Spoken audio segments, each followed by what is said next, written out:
இப்போ ஜபர்பாய் பிரியாணி அப்படின்றது எங்கே ஆரம்பிக்குது அண்ட் அவருடைய மாடல் எப்படி போகுது, ஏன் சமீபத்தில் அவர் வந்து தனக்கு பெரிய ஒரு லாபம் இல்லை இல்லை ஒரு சின்ன ஒரு பேக்லாக் ஆகிடுச்சுன்னு அவர் சொல்லியிருந்தார். இதனால இது எனக்கு வந்து ஜபர்பாய் வந்து ரொம்ப ஒரு குறைஞ்சது ஒரு 15 வருஷமாக தெரியும். ஓகே.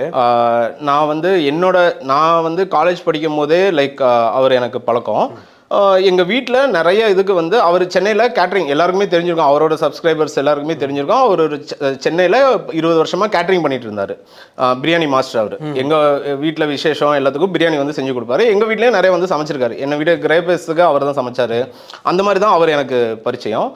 அண்ட் ஒரு நாள் லாக்டவுனில் நான் உட்காந்துருக்கும் போது அவர் என் நம்பரை சேவ் பண்ணியிருக்கிறதுனால வாட்ஸ்அப்பில் ஒரு ஸ்டேட்டஸ் போட்டார், நான் ஒரு யூடியூப் சேனல் ஆரம்பிச்சிருக்கேன் பாருங்கள், ஐ மீன் அப்படி ஃபஸ்ட்டு வீடியோ அப்லோட் பண்ணியிருக்கேன் அப்படின்னு போட்டார். நான் ஒரு 50வது சப்ஸ்கிரைபராக அப்போவே சப்ஸ்கிரைப் பண்ணிட்டேன். ஓகே நம்ம ஃப்ரெண்டு ஆரம்பிச்சிருக்காரு, ரொம்ப சந்தோஷமாக இருந்தது.